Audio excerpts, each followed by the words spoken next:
All righty. I believe I am live, so people should be able to see me.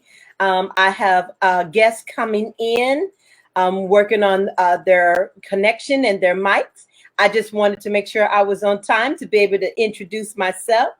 Hi, I'm Ton'e, and this is not an interview or anything like that. This is just basically some filmmaker, artists, talent, actors that just come together to just kind of start sharing some ideals and some thoughts on how we got our due diligence in place to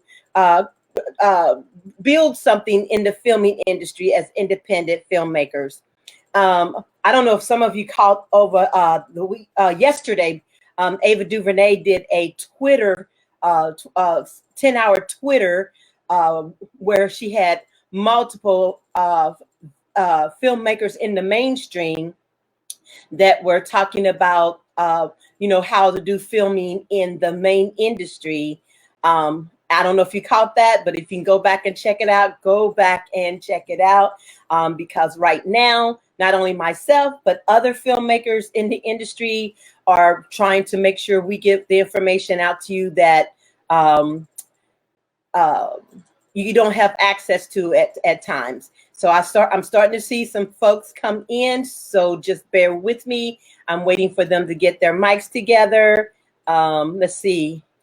All right, there's Tina. And then there's Anthony.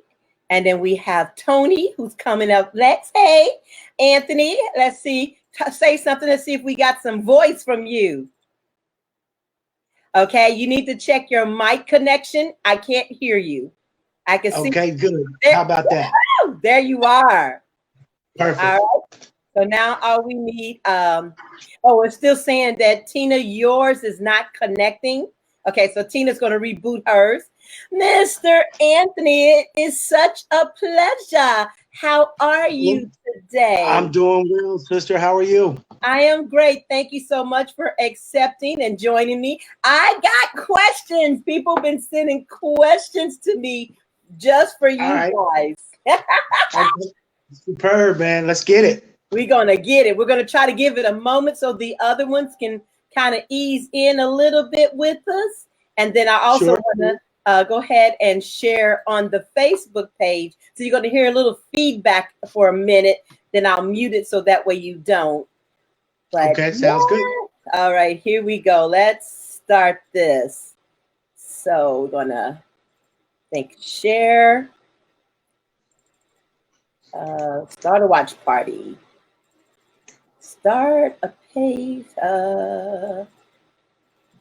Share now. Share.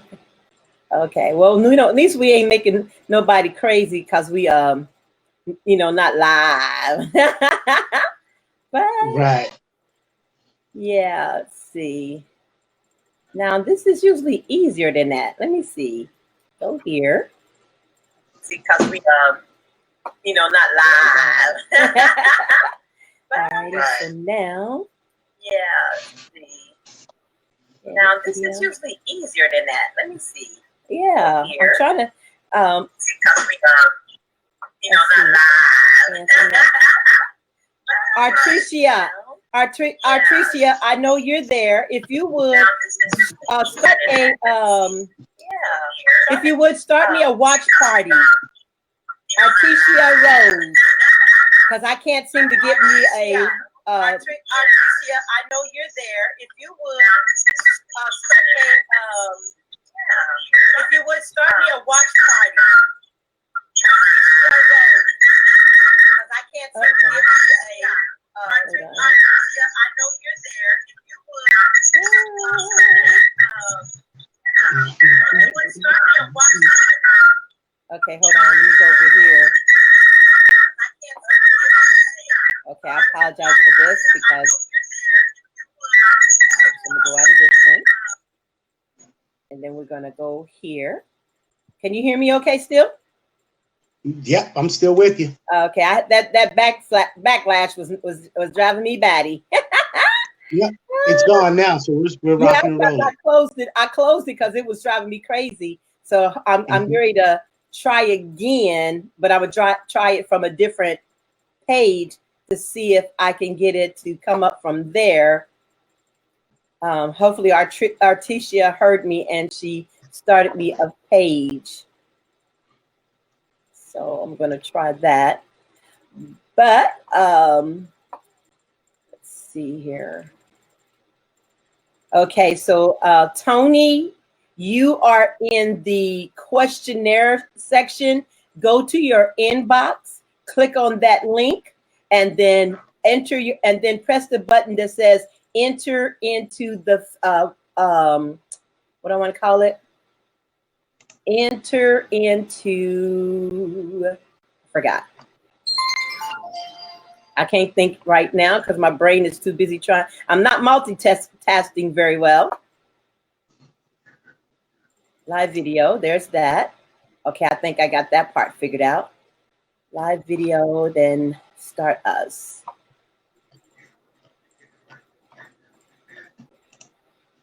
Okay. Nobody else has joined us yet, so we're still waiting on them to join us. So once they kick in, we can begin. And that ain't it.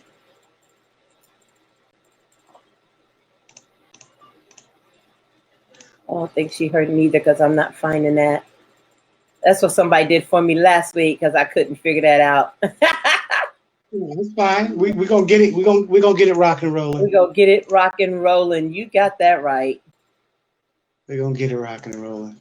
I got your link on my Facebook wall right now. So okay. I guess when we're ready to go. Yeah. So you see it. You see us, right? I see you. Yes, I see you live now, and I see a little small corner picture of me. Okay, that's great. Now we just need the other two to chime in with us. And if we get them to chime in with us, we're going to be good for go. I see how to share this, but now I got to see how to start a watch party. Yeah, it's a beautiful day out there. Have you been outside today? I have, yes.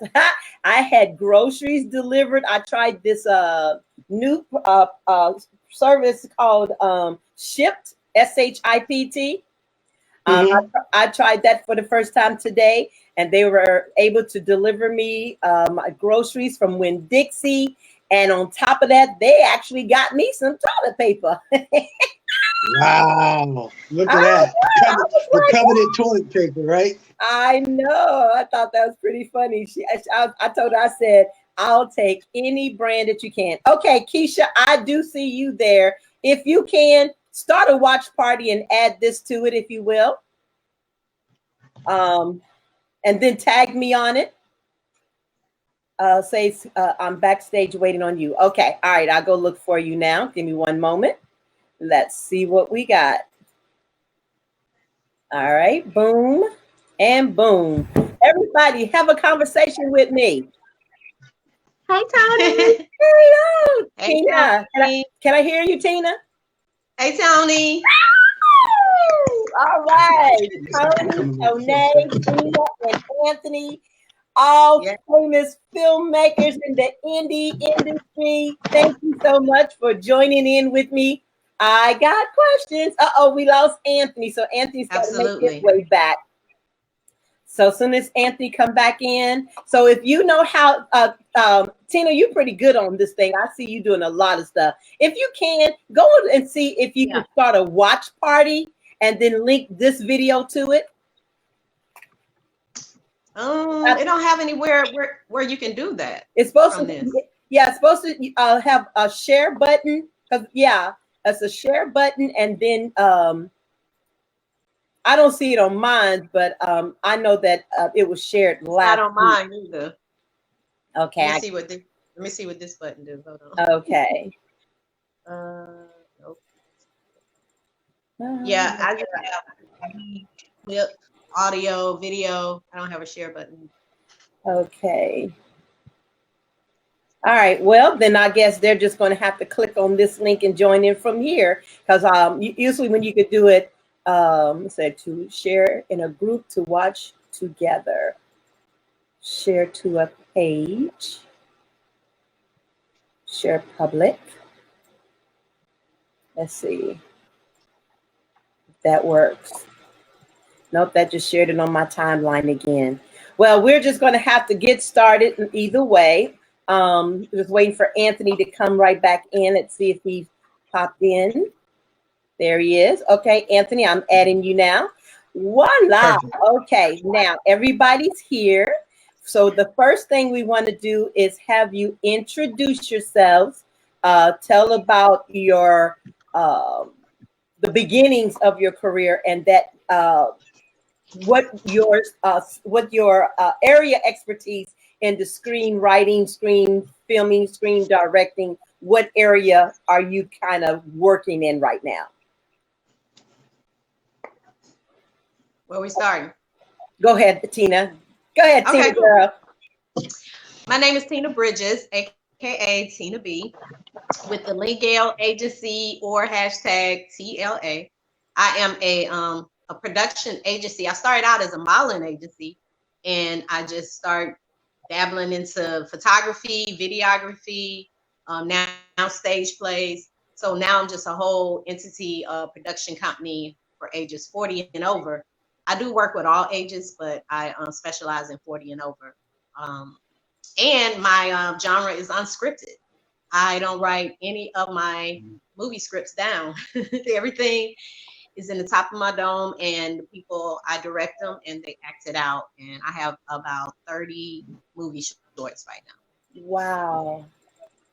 That's awesome. Okay. Who would like to do that next? Can you hear me?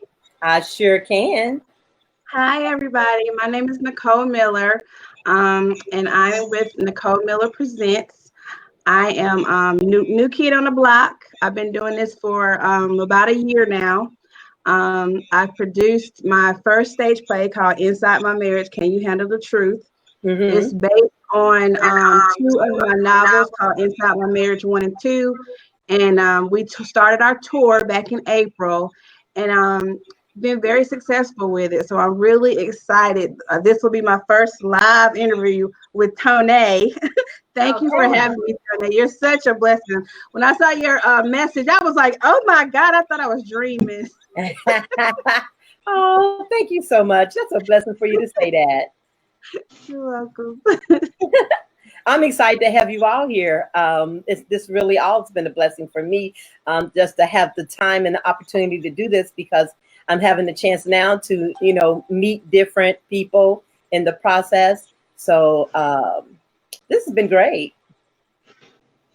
All right, I guess it's my turn then, right? It is. All right, I'm Anthony Page. I'm a filmmaker, a theater producer, writer. Started in this business back in 1993 as an actor. I started taking classes at the Alliance Theater Acting Program. But, Atlanta in the 90s, there wasn't a lot of opportunity. There wasn't much production going on. There wasn't a lot of Black theater enterprises. So over time, I learned how to do the whole process from concept to completion. Learn how to, write, direct, produce, of course, acting and graphic design and doing marketing and all of it, out of necessity. Because I was a part of so many projects that one of those things was missing and that project faltered because, our graphic design stopped, or, the script wasn't as good, or, we need somebody who can run a camera. So over time, I kind of learned all of those things myself. So now when I'm ready to get into production, then I'm ready to rock and roll. So. Nice. Okay, well, some of you met me, some of you have not. I am Ton'e Brown. I'm just a simple independent filmmaker, just trying to make the magic happen. It's just something Right. I've come to love. I've been doing it since 2008. Some would say I was doing it when I was a child, but I didn't have no sense to know that I was doing it at the time. People used to run from me, my family, because I was always with a camera in my hand. Once I got a camera, I was crazy. I was nobody could never be sitting anywhere. I would be taking their pictures. The painter would be painting a house. I'd be taking his pictures. I used to go to sleep I used to record everything on a video cassette tape and go to sleep to it and listen to it. I didn't know. I just enjoyed the ideal of movement and film and storytelling. And it was just all fascinating, but I never imagined it possible something for me to do. I just loved watching it. So the long story short, if you want to get my real story, just go back to some of the other videos we've already done, because I don't want to take no time away from these lovely people who are on here today. But bottom line is, I wrote a novel. The fan base really loved the characters and wanted to see them as a story in a film. One of my fans said, "Why don't you film it?" I went to YouTube, learned how, and I just filmed it. And learned, and then just cast off of Facebook, and things just kind of took a whole different direction for me in my life after that. And I just started connecting with people and just learning a lot. And now I'm just doing it. I ain't asking no questions. I'm like, God, you put this in my hand. I'm just going to do it. That's it, period. Absolutely. Yeah. Okay. So that we got that started, I got questions that have been sent to me because, you know, when I was doing it with the filmmakers and the actors, they're like, well, you need to do something for stage play as well, which is very important. But I will be honest and admit, I've never done anything stage before other than in high school. But the first question is, how do you, I'm trying to get this writing out. How do you find your location search? How do you search for your location and tell about the behind the scenes necessities to create a successful show? Well, with my show is a little more intimate. It's called the Shell of a Man. So it's a little more intimate stage play. So I try to look for something that's close and personal, where you can almost touch the actors. So I tend to look for a smaller venue that hold about 150 and have maybe 2 shows a day instead of one, big show. And what we do, we use maybe a divider that's whatever cuts it off. If it's a lounge, then we'll maybe use a divider to cut it off from the rest of the world, and they will stand behind that and and get ready to come out that way. So that's some kind of the behind the scenes things that we would do to make it work in a lounge instead of a big community center, I guess. Well, so for me, I think it depends on the production, because I've done everything from like little library conference rooms, outdoor amphitheater parks, black box theaters, 100 seaters, 250 seaters, 2,000 seaters. So it really depends on the production, the budget, the available resources, the audience demand. All of those factors, tend to play into it, because when you're producing, the number one thing to remember is don't lose money. That's the number one rule. And then rule number 2 is remember rule number 1. So you try to kind of weigh all of those things out and just kind of see, based on, what our audience response is going to be and what the budget, can manage. That usually kind of puts us in a field of what venues tend to make sense for us, because, sometimes you get, particularly in the downtown area, some of those coveted venues are very expensive. In a field of. Yeah. For me, it was mostly based off of my budget. For me, it was mostly based off my budget. I think I hear an echo. For me, it was mostly based off my budget. My first 2 shows were 400 seaters, and then our last show was around, I think, 2,000 or so.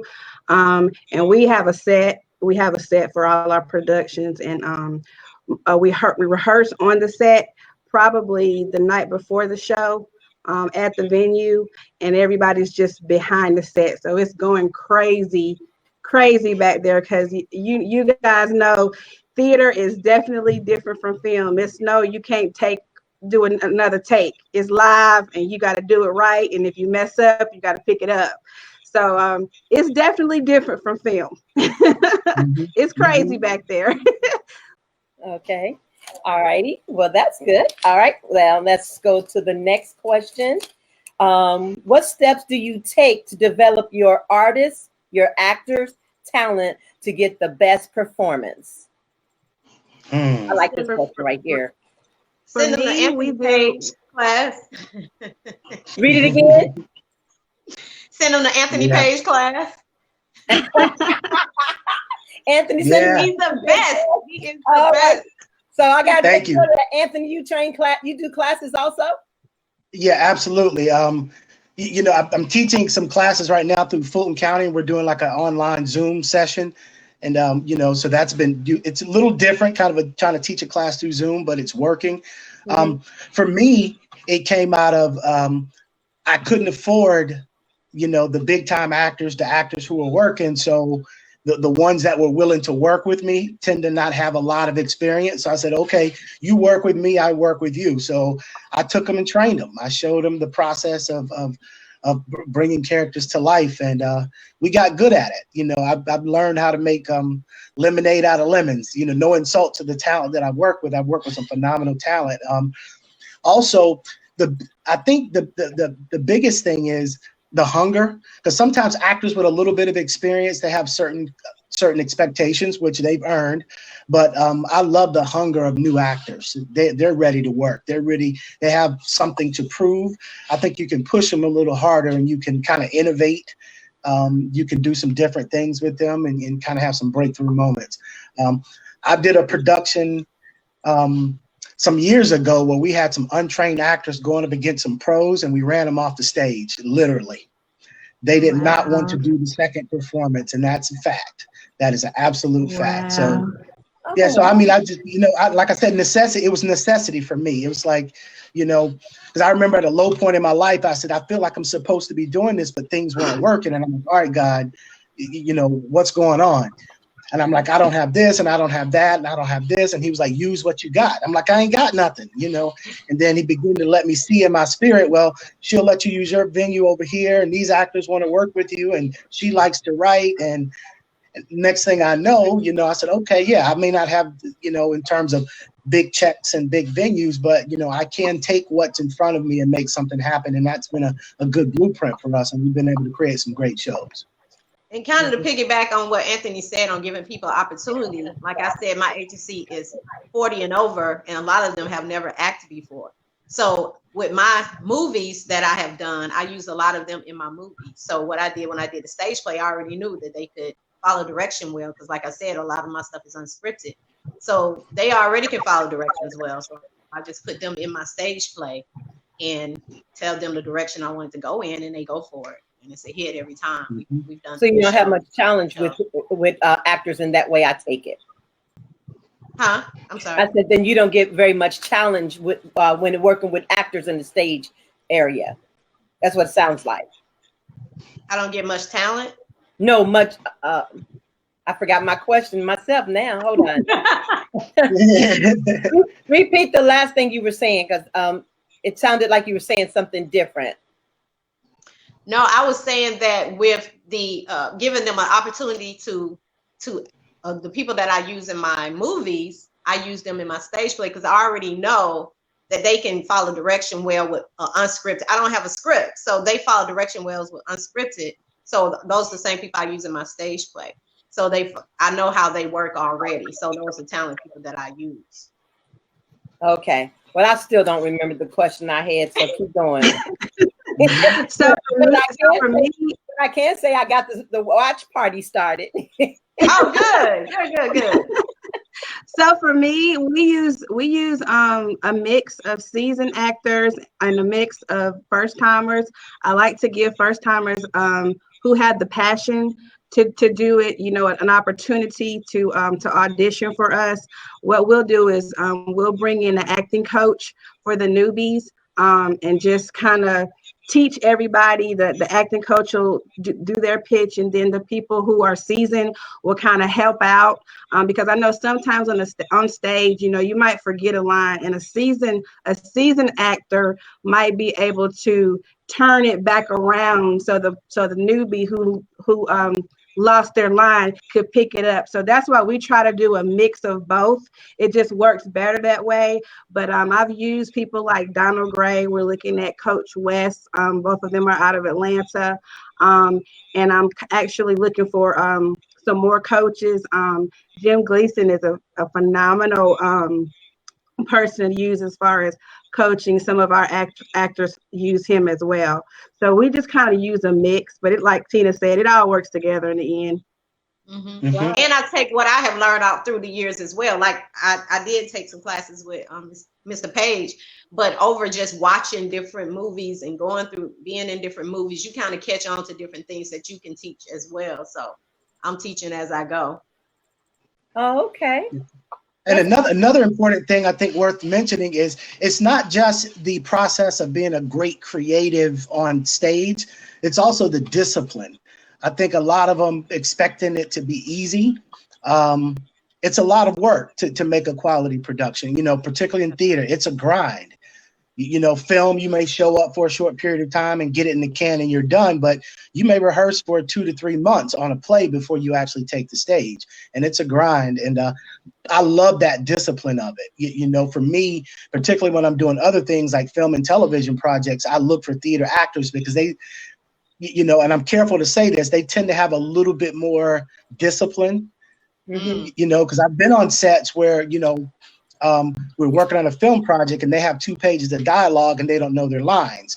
Whereas the theater actors in 2 weeks, they know 70 pages worth of script. They're off book and ready to rock and roll. It's a whole nother level of discipline. And because they get a chance to work out on the stage a character in a variety of different ways, they're a lot more directable. You can say, you know, that's not working for me, give me something else. And they can easily pivot because they get so much practice. So theater is great in that respect, you know, particularly for actors. They call it the actor's medium. So what time frame? This is me just kind of throwing my own thought in now. What type of time frame do you usually allow before you actually start a stage play to give the actors the time to memorize those pages so that they're actually ready when the production day is here? Well, for me, mine is organic because I always have productions going on. I have a core group of actors that I'm always developing. And that's so we're preparing for stuff right now for the fall because I work on this philosophy. There's a lot of really good people out there all over the country, LA, New York, you know, Miami, Chicago. And if your production is good, I tend to think you're not going to get that far in this industry. You got to go for great because it's just so much competition. You got these young people coming out of schools and ready to write plays and make movies and television programs. So if your stuff is just okay or pretty good, it's going to be a tough world for you because audiences have choices because there's a lot of really fantastic work. So I really try to push my team, what I call ninja style. I push my team to the absolute limit. I said, we got to make sure that what we put in front of that audience is worth their time, you know, and some people, of course, can't handle that. You know, they don't want to work that hard for it, but you've got to think about, you know, anybody, you know, that we know, the big celebrities and the successful people, they have that kind of discipline, from Michael Jordan to Kobe Bryant to, you know, on and on. They put that time in, they put in the work. So if we want to get to that level, we kind of have to have that similar type of discipline. For me, like a couple of months before we got on stage. Okay. For me, it was a couple of months as well. I love to use people who are really, really passionate about what they do. When somebody is passionate, they gonna go hard. They gonna go real, real hard. I had this one young lady, she drove 3 hours to be an understudy. She was just an understudy. And long story short, she has a major role.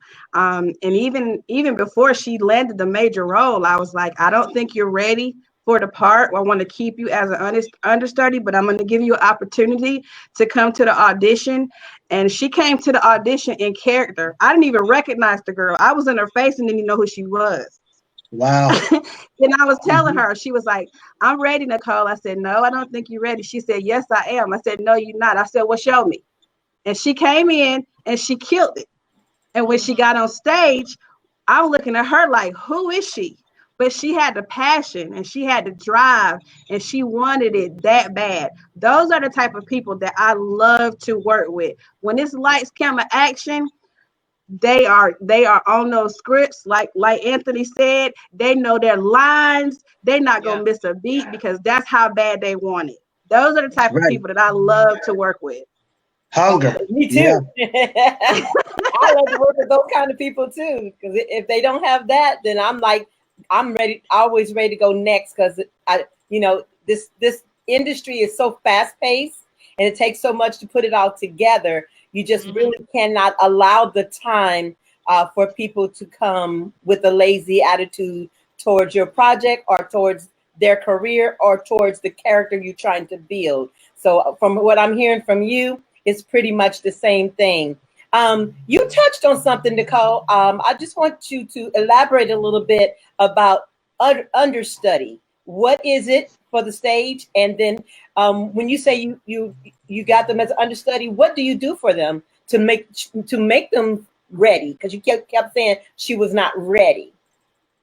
So an understudy is a person who comes and they just kind of sit in the back, kind of in the background, and they watch a particular character, so that if the main character is unable to do their role, they'll be prepared to step in and do the role. Most of my understudies know how to do several parts. It's just not the one part that they're understudying for. They might be an understudy for 3 different parts. So when we're rehearsing, when somebody can't make it, they might read lines for that person. A lot of times I've seen where the understudy comes in and does better than the person that we hired to do the role. Yep. That'll happen a lot. So I'm telling you, don't come into production thinking you the HNIC and you in this part and you finna land it. That understudy might come in and you make you nervous. Yeah. Because that's how bad they want it. So yeah, we utilize our understudies a lot. And because they're part of our production. And a lot of times we might just bring them in if they don't get the opportunity to play that role. We might use them just backstage or whatever we need to do as an extra, but they're going to be in the production at one point or another. But all of our understudies thus far have got to be in the production. Wow. Keep that going. I want to know more about the understudy. Tina, okay. Anthony, let me hear more about this understudy thing. Well, being that a lot of my stage plays are unscripted, I don't have understudies because I can easily put somebody in and just direct them on the part that they're going to play. But to kind of piggyback on what she said, I was in a play where I was one role that the lead role didn't work out, but I was learning everybody's lines. So I ended up being the lead of that particular play just because I would just pay attention to everybody's lines. Like she was saying, you read the whole script, not just your parts. And that way, if something happens, you can just jump right in. And that's what happened with the play I was in. So. Yeah, and I think, the job of an understudy is to prevent disaster. Say you got a 1,000-seat theater and your stage is sold out, and one of the actors on the way to the theater gets in a car accident and they're in the hospital. And you got 1,000 seats sold and nobody to play that role. That's tough. So that's the understudy. And anything could happen. Somebody could have a death in the family, stuff like that. So the understudy is there to kind of jump in and keep the show, making sure the show goes on, regardless if that one particular person can make it or not. So that's the job of an understudy. And we've had to use them quite often, and they become very valuable. You love them because they rescue you. They save your production. Yes. Well, I like the idea of the understudy. I think I might adapt that into my filmmaking. I just call them being recast. But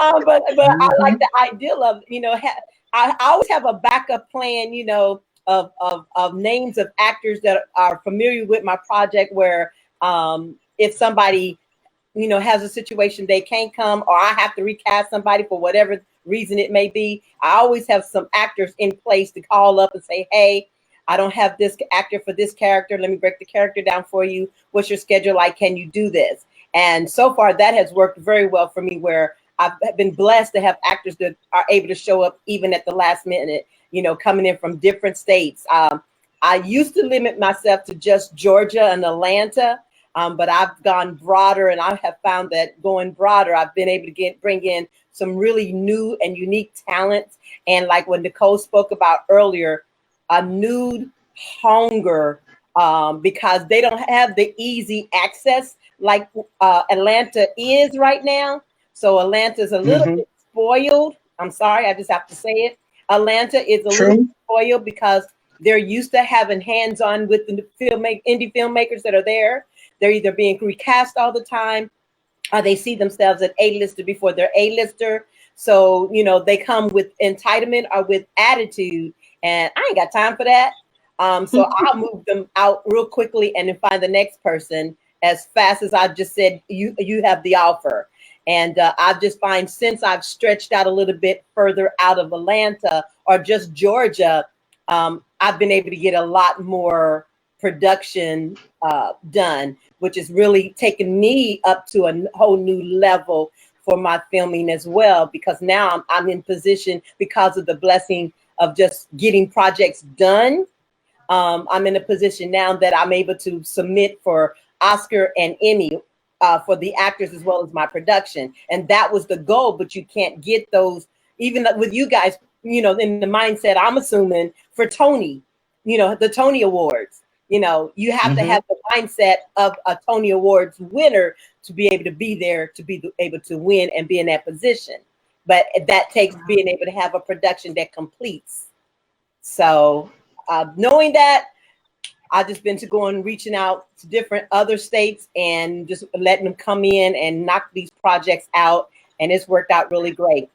We're going to kind of bounce off of that. You touched on a little bit, but I want to give the question that was asked given to me. It says, talk about actors' commitment as a performance, preparedness, showing up, and completing to the length of the stage play. You touched on it here and there, but I want you to be more directive, because I know there's other actors on this platform listening to us, and these are questions that they want to know, because some can afford the training and some cannot. So you are kind of their trainee right now.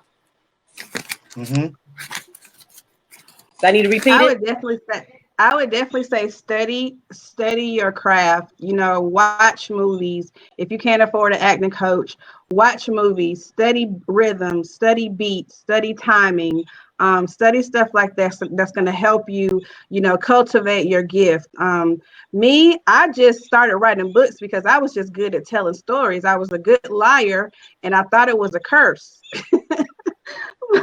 I really did. I thought it was a curse, but I really had a gift to tell stories. And I always tell my team, your gift is going to make room for you and bring you amongst kings. So you have to study. I think I've never watched Greenleaf, but I watched Greenleaf while we're quarantine. I watch Greenleaf, I watch Ozark, and I'm studying how these, the actors, I'm studying the words, I'm studying, everything about the movie, the film. And so you have to study your craft. And I think if you're the type of person where you don't know, you don't know if this is what you really want to do,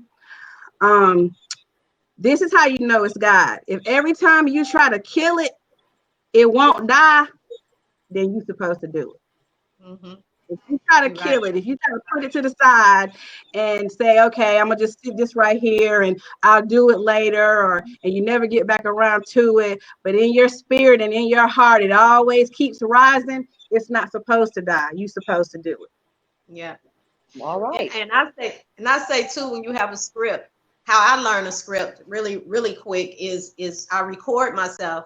I read the whole thing, and then I play it all day in my car, anywhere you at. We always have our phones, play it on your phone, and I just keep hearing it back, just like a movie.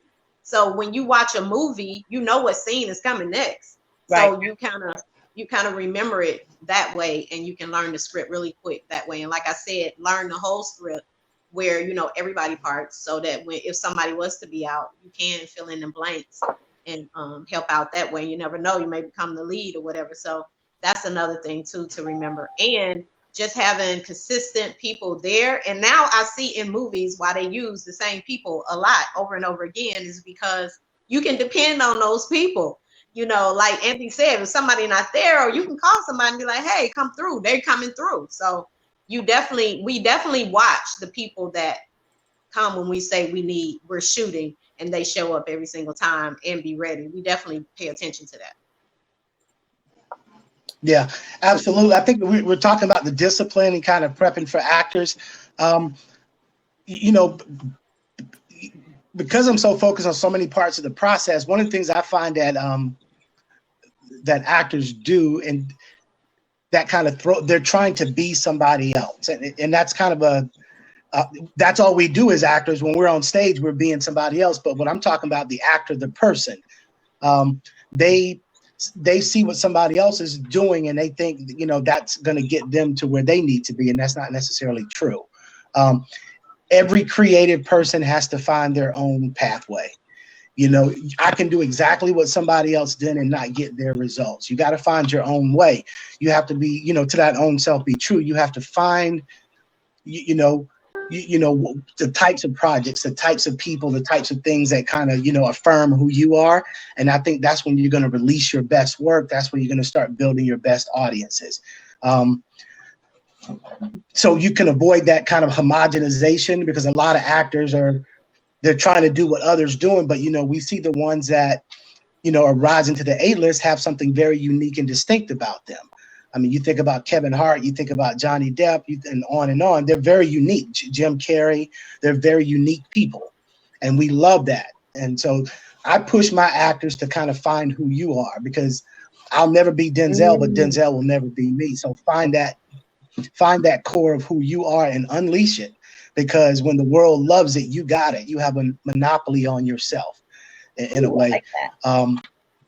So that's kind of that's one of the things that I always do. I try to push them to find their own creative, you know, where's that creative giant that lives in you? Just kind of get to the core of who they are and find your uniqueness. And we always think about, you know, ways to do things different, because again, we want to create memorable experiences, because, you know, our audience has choices. They come to our play and, oh, this is pretty good. The next time we come with another show, maybe they'll pass. But if we knock them out of their seats, the next time we have a show, they'll be willing to come in that door again.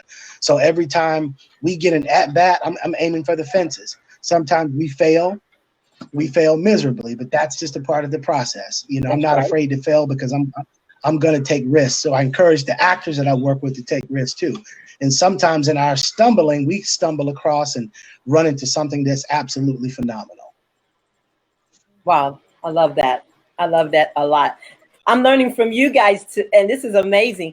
I see some of the similarities from stage and film. Do you have in mind to do to stay in stage, or kind of multiply yourself and do stage and movies at some point? I know, Tina, you already do, but Nikole, Anthony, are you looking to go into film? I think if I remember correctly, I want to say, Anthony, you did some short films, right? Yeah, I kind of work in both. I'd say about 20 to 30% of my activity is built around theater. Other is multimedia and film and television projects. So they all kind of work together for me. It's very integrated. Mm-hmm. I'm moving to a space where I can kind of, you know, cross-pollinate, so to speak. So for example, I may have a live show, but there could be a video component to it, you know, or I may have a live stage play, but you're also seeing one of my short films, et cetera, et cetera. So that's going to be a perfect model for me, where I can kind of tell stories in front of an audience in many different ways. Gotcha. Interesting. Anybody else want to? Okay, thank you. For us, with the corona and everything, and, you know, people not wanting to come out and sit beside somebody else in the seat, we've kind of redirected what we're doing. So we're getting ready to start filming my project Inside My Marriage. It started out a stage play, but we're going to start filming it as a movie. So I'm really, really looking forward to it. I've been very fortunate. God has really been blessing Nikole Miller Presents, because we like to give you, we don't like to look at ourselves as a production team. We want to give you an experience. When you come to the play, we want to give you an experience that's going to wow you, that's going to make you go tell all your family and friends, you got to come and see this play. It is absolutely amazing. So we want to give you that experience. Like Anthony said, you know, sometimes you fail, and failure is what makes you stronger, but you never give up. You keep going. So at our first production, our sound, Tony, was horrible. It was horrible. I'm just gonna keep it real. I mean, I wanted to cry. I didn't even want to go out and face the audience. It was that bad. But we came back that second night, and the sound was, you know, it's things that you just got to do. You got to take the good. You got to take the good with the bad, but you got to learn to take the good, to take the bad. You know, don't do what you did that didn't work. You find the things that work. You get you a good team together, and y'all mix, and you come back and you do it again. Fortunately for me, we had somebody come to the show that was willing to invest in our project first time out the box and take it on the road. So we were blessed, you know, to be able to have that, but it don't always go good. And we ain't going to sit here and tell you that it's going to be a bed of roses, because trust me, boo, it is not. It is hard work. You got to have a passion for it. It's got to be something that you want to do. You're going to lose money. You're going to cry. You're going to cuss. You're going to get mad. You're going to do all of that. But at the end of the day, you know what I'm saying? You got to believe that you can do it. This is for actors and playwrights as well. Just keep going. Just keep going. Don't stop. Don't give up. Somebody might come and see your project in its worst state. And like I told you, our sound was horrible. But somebody looked at that project and said, you know what? That's a good script. I can make it better.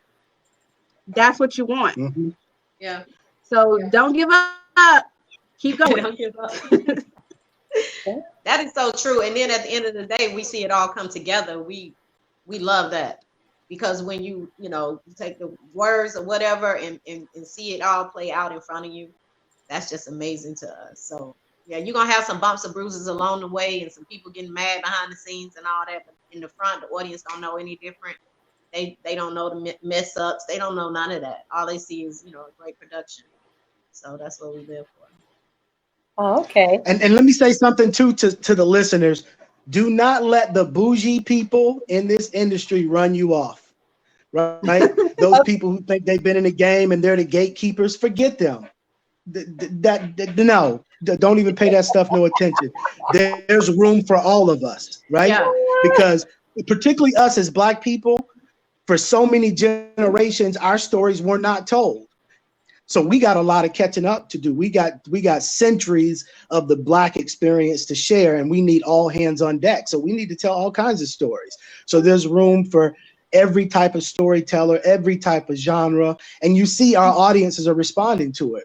There's a lot of Black shows on television that are doing well because there is a hunger for Black audiences to see the complexity, the diversity, the full scope and spectrum of who we are. So somebody may be good at one thing and they think that's the standard. We do theater. Okay, good. Go do theater. That's fine. No problem. You know what I'm saying? I did that. Yeah. And I've seen those people, man. They consider themselves gatekeepers. But I was in Atlanta. When Tyler Perry was shunned in the beginning of his career. And that space going around. Now this brother owns a studio. Right? Because he didn't play that game. He found a group of people who valued and appreciated what he brought to the table. He didn't have to appeal to those bougie gatekeepers. He's like, you know what? Y'all don't appreciate what I'm bringing to the table. Cool. They like it. So I'm going to make stuff for them. And everybody's like that. Everybody don't like Trump. Everybody don't like country music. Everybody don't like opera. Right? But those who create those different art forms, they make it for the audiences that do. And I think, so with that, I know there's a lot of room for all of the spectrum and diversity of storytelling that we have to offer. And don't sleep on independent filmmakers, theaters, stage playwrights. Don't sleep on us, because a lot of times we're the ones that'll give you an opportunity before mainstream will. and mainstream may not even notice you unless you're in an independent movie or theater. So don't sleep on those, thinking those projects are too small. Those projects can give you a reel so that, you know, somebody else can see you and give you a, you know, maybe a bigger opportunity. But a lot of people won't even deal with us because they thinking like, oh, that's small to me. But you got to start somewhere. Nikole, you want to touch some more on that? Your face sure telling something, girl. Well, I will tell you, it's been very, very challenging. Some people just new kid on the block. Some people just territorial, and they don't want to let you in. They don't want to tell you what they know, because they think you're gonna be better or do better than them. And you know, you just gotta find your way. And it hurts because some of these might be people that you know or you thought was gonna have your back, and at the end of the day, you know, they talking about you. You know, it's really hurtful. But that's why I say keep pressing on. Like Anthony said, you know, them bougie people who have arrived, you go ahead and arrive. I'm still out here grinding, but at the end of the day, if I gotta crawl to my destination, I'm gonna be there. My knees gonna be scuffed up. I'm tired. I might be hungry, but I'm gonna get there. It don't matter, you know, how fast you run the race. You just gotta finish the line. Run it. So, you know, just don't stop. I'm encouraging you. Keep going, keep pushing. If you know this is what you want to do, don't let it stop you. Don't let nobody talk you out of it. Family, friends, actors, if this is what you know you want to do, invest in yourself. Do what you do. Learn from who you need to learn from. Reach out to people. Messenger, I'm telling you, I wore Messenger out. I will inbox you in a minute like, hey, you know, can you help me with this? Listen, y'all, I invited people that I knew who were in the industry, who I know who were doing it, to my stage play to see my actors perform. Acting coaches, Cassandra Cooper from Step One TV, Now It's Over. I invited her to my production so that she could see my actors. I kept sending this woman my book, telling her how good it was. But she was busy. She didn't have time. So when I knew I was going to make my stage play, I said, listen, if I fly you out, put you in a hotel, will you come and see my production? Because like I said earlier, your gift will make room for you and bring you amongst kings, but it don't say how they're going to get there. Sometimes you got to bring them there. So that's what I did. And she came, and Tasha Smith Mills, she's an acting coach out of New Orleans. I invited her to the show. I got people to sponsor their plane tickets and their hotels for them to come. I was grinding, y'all. I wasn't playing.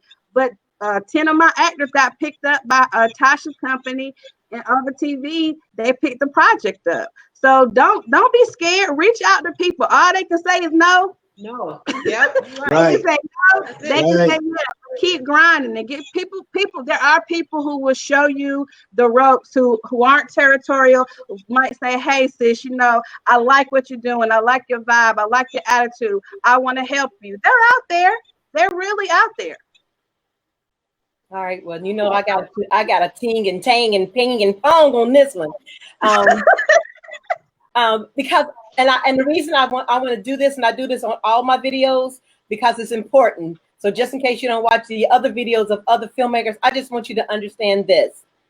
As actors, whether you're doing stage or whether you're doing film, you are a brand and you are also a business. You have to operate that way. You can't come with entitlement, attitude of negativity or chaos, or nobody is going to want to work with you. You also have to keep in mind of you've got other actors out there that, like what Anthony said earlier, they may tell you, or I don't want to say it like that. They may have the attitude like they're greater than you because they've been in the business for a long time, and so they're either going to have an attitude of entitlement because they're now SAG actors, or they've been in the business for a long time and they always in the know. Well, you got that with filmmakers as well. But you have to set the standard for yourself and do your own due diligence to how you're going to develop and build a career in this industry. You're going to have to be mindful not only of your own personal work, but the works of those that you may come in contact with, or you know or not know. And then keep in mind, you may have an actor that's well versed in his persona, his way of doing things, and they can communicate to you like they're going to be a leader or a teacher for you. I tell all actors that I work with, you better take that knowledge like a chicken bone. You like a piece of chicken, chew the meat, throw out the bone. Because just because they have the experience, it may not be the experience you may have, and it may not be the path that God wanted to take you on. You know, I've had actors that come in, you know, real knowledgeable, and it's great, and you love their knowledge, but then if things don't go the way they want or the way they think it should be, then they get that that personality that says, I want to be the boss now. And when they try to become that boss, then suddenly they want to sabotage. Because if you're strong in your own right on your own production and you don't let them take over or have their say, then their ego comes in and then they want to sabotage you. They'll do the cease and desist, all that kind of stuff. And then while they're saying what they're saying on the desist of their own work, they're trying to pull you into their negativity and prevent you from having the accomplishment you could have. So you got to be mindful of those type of actors, filmmakers, leadership, whatever you want to call them, mentors, to make sure that they don't feed you information to keep you from doing what you could be doing, because you got in this for yourself to accomplish what you want to accomplish. Yes, it's good to get taught and teaching, but you got to make sure that the information they're feeding you, because sometimes they'll feed you and they'll tell you the negativity of that filmmaker. That filmmaker might be great and great to work with, but because they had the wrong attitude with that filmmaker, they're now mad and upset at that filmmaker. Now they want to pass it on over to you with the hope to cause chaos to prevent their production from getting done. But guess who it really hurts? It hurts you as an actor. Right. Because you're listening to them tell you about their bad experience or what they want to tell you about. I'm just going to say me, Ton'e Brown. But your experience with me might be completely, totally different from them, because I'm going to treat you according to your awareness. That's what Ton'e needs to do. I am going to according to your awareness. And if you're going to come with attitude with me, I'm going to push you out my door, because that means you're going to bring chaos. And I need peace on my set and when I'm working, because I need a clear mind. So if you're an actor that brings that, I can't keep you. But because I can't keep you, don't mean I can't keep the other actors. And you think because you're going out the door, you want to take them out the door too. And some actors actually listen to these actors, and what they do is they sabotage their own efforts and opportunities. Go ahead. I apologize. You want to say a little bit on that? Yeah, I definitely want to chime in on that. Several things. You said a mouthful. You know, particularly dealing with the actors, they definitely have their circles, you know, and their cliques, which is fine, you know, and they can have that, you know, but you best believe, for those of us who actually produce content, those who are taking that financial risk, those who know how to put those things together, we're making smart business decisions. So, like, for example, before I work with somebody now, I'm going to Google you. I'm going to check out your social media. If you all ratchet and you cussing people out, I can't be a part of that. You know what I mean? Yeah. And if you don't participate in marketing, well, I don't do social media like that. Well, you're a liability. Somebody's got to pull your weight. No. Right. You know, we put your name on the marquee. We expect you to draw an audience. And if you can't do that, there's plenty of people can memorize some lines and take direction. Right? What else are you bringing to the table? So we work with actors who are a lot more entrepreneurial. They're in the trenches with us and they're grinding with us. And yeah, ego, anybody on set. We don't do ego on the set. I've seen ego and pride destroy productions. So even me coming in, I'm coming in. If I have to clean the toilets, I will clean the toilet. That's how committed I am to the success of this production. So we come up with a zero tolerance, zero ego policy for my productions. We don't deal with it. Not at all. Yeah. And I have been on a production where production is going great, But ego comes in where they're like, oh, let me get a name in this production. So it eliminates the so-called smaller people now because they want to bring a name in because their ego has gotten big. So now here you are doing a great job, but you want to talk to us any kind of way because you want a name to come in there. You got to remember who was there with you to start this production off for a name to even see your production, first of all. So it's like you got to understand your cast as well. You can't just write your cast off because now a name sees what you're doing and want to come in and change things around. So I had to walk away from a situation because it was too much negativity going on, and so it was best for me to walk away from that production. But I look at it as whoever starts with me gonna pretty much you're gonna have to talk your own self out pretty much.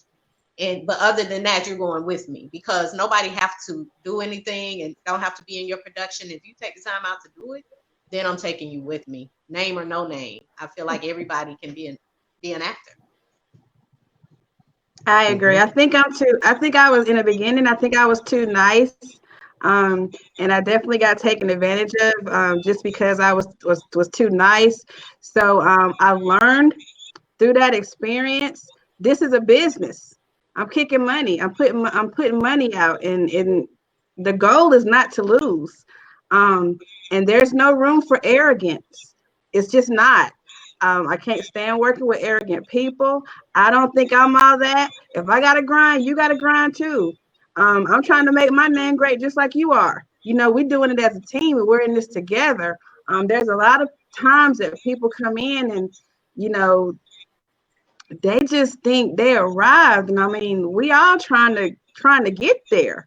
So those attitudes, it's just no room for it. And it's just ugly and it makes you look ugly and people don't want to work with you. I mean, they hear about you before you even get there. I mean, it's just it don't get you nowhere. So just be humble. I mean, I want to work with people humble. I'm humble. I know I don't know everything. I want everybody in the room to be smarter than me. It don't matter that I'm signing a check. I want them to be smarter than me because it's a business. Mm-hmm. And this city is big, but this industry is real small. So trust and believe. We all know each other. So don't try to talk about one or the other. We know. And if you come on set with the negativity, we are already writing you off because we already done heard about you. So don't think you get absolutely. And I got to chime in on that too, because I have actors that have gone and criticized me on other sets to filmmakers to criticize me, and they have never even met me. They're going by what somebody else said, and you know, and they want to say that I'm mean, but I'm gonna tell you, I am a little mean. And Nikole, I was opposite of you. I came in serious about this thing because I felt like, because my feeling was, if God gave me this, there's no way I can mess it up. And I'm like you, Anthony. I will clean the toilet and make sure whatever needs to be done is done if you're not going to get it done. So if you're, you know, sometimes I am a one-woman set operating the camera, the lights, whatever it takes to get it done. You'll have no crew. I would be the crew, the caterer, and the director, the filmmaker, writer, whatever it takes to get it done. I will be all of the above to get it done. And I've been that way from the very beginning with the decision of, I'm not gonna let somebody come and mess up what God gave me.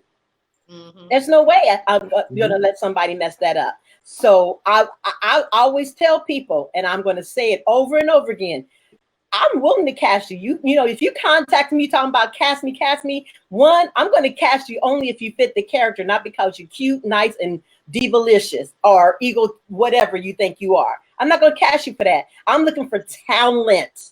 So as long as you got the talent to bring with you, along with some good work ethics, we could do just fine. But I'm going to give you the choice to decide how you're going to work with me. Then the choice is you can choose Ton'e, who's really sweet and very kind, or you can choose Ton'e Brown, and she'll come at you totally different and flip that script on you like you never would believe. Because that is the business side of me, and I will give you that when you're ready for it. And that's what I mean by I will deal with you at the level of your awareness. And if you're not aware on how to handle yourself properly, I will teach you right while you're going out the door.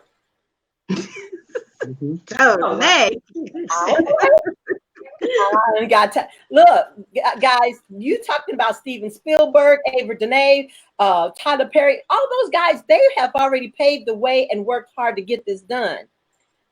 They didn't get it done by playing around. And just because we're independent filmmaker, stage play, we don't have the big $1 billion budget or the television show, and we're doing online. That don't mean our work is any less. We still have created something for you to hone in on your craft.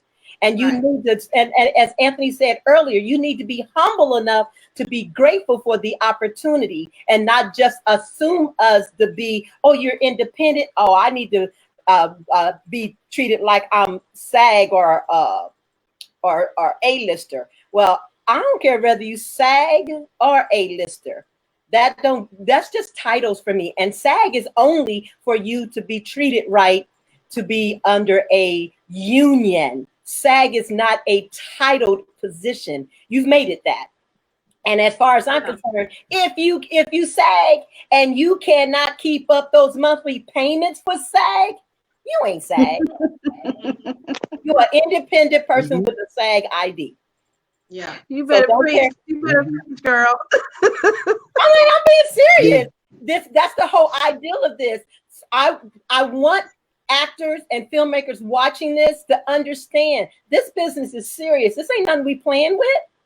And too many people have been playing with it for far too long. And there is about to be a wave that's going to hit the independent filmmakers that's going to be so phenomenal. And I want you ready. If I can give you one word to help you to be ready as an actor and a filmmaker and a stage play, even casting directors, if I can give you one word to be ready, I'm trying to give you that, because the big studios, they are coming for us now. They don't have story. That's why they're repeating everything. They don't have stories anymore. They have the money, but we doing it without their money. We done overtaken YouTube, Netflix, Amazon, all that stuff without them. And people are watching blitzing series online, not going to the theaters like they used to. They got to figure out a way. And guess who they have to figure it out by? Us, because we've already done it. We've shown that we don't need it, whether stage or film. So that's the reason they've moved into Atlanta, given all those benefits in Atlanta, because they're trying to ease their way in to take over what Atlanta was already doing. But we're so big-headed and egotistical about it that we're missing what opportunities are about to arise for us. And I just want you ready. And I'm going to shut up from that because I will take you on a tangent. Well, they're looking for material. They're looking for material. I mean, they're looking for material. And one thing I love about us all is we're willing to bring when we get there, we're willing to bring somebody else with us. That's my whole thing. I want to bring people with me, just not when I get there, come back and get you. Let's go together. We're all in this together. So that's what I love. I've been really fortunate to have some really great people in my life along the way to help me, to motivate me, because sometimes you get discouraged and you just want to quit. So finding a good mentor, I highly suggest that if that's what you want to do on this journey. You need to find somebody who's real, who will be straight up with you. We know when you're in the wrong, they'll tell you in the wrong. Let's try it this way, and you listen. A lot of times we get mentors that we won't listen. We got to listen. That's true. That's true. That is very, very true. As I started in a mentor program out of Malibu, California, working with 12 directors. I call them my 12 wise men. And when the program started, it had 42 filmmakers that they were already prepared to train and teach everything about the film industry. Today, that was 4 years ago. Today, there's only 3 of us left. Wow. And only three of us left, and 3 of us doing anything. And now that we've proven that we're willing to listen to them, do what they tell us to do, and the teaching that they're doing, They've made opportunities for funding. They made opportunity for us to be able to get our work out there. You know, like one of the main things they did for me, and that's one of the things I want to kick out there to you is diversify yourself. Don't just do one segment of the film industry. Do whatever area you can to add to it, because that's how you're going to really become profitable in this industry. I don't only do filmmaking. I also write scripts, and I actually bid my scripts out to filmmakers. There's movies and series out there that I've actually written, but I sold them, so they pay me a check. So they take your name is not on it, but it's still your work. You know it. You can't tell nobody. But it's a way to bring in some income.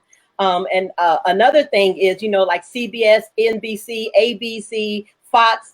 If you go on their webpage and scroll to the very bottom, it has mentorship information on there where you can actually go and become what she describes as an understudy. And then you can get paid for just reading scripts that are submitted. And when I did that, I've received a lot of scripts to read. And then I picked 2 out of that script, out of that bunch. When they take your script that you chose and they're going to film it, you get paid for that, a percentage. So I got 2 scripts that I was able to get pushed through that's going to be coming out this fall, that they're going to be filming after COVID now.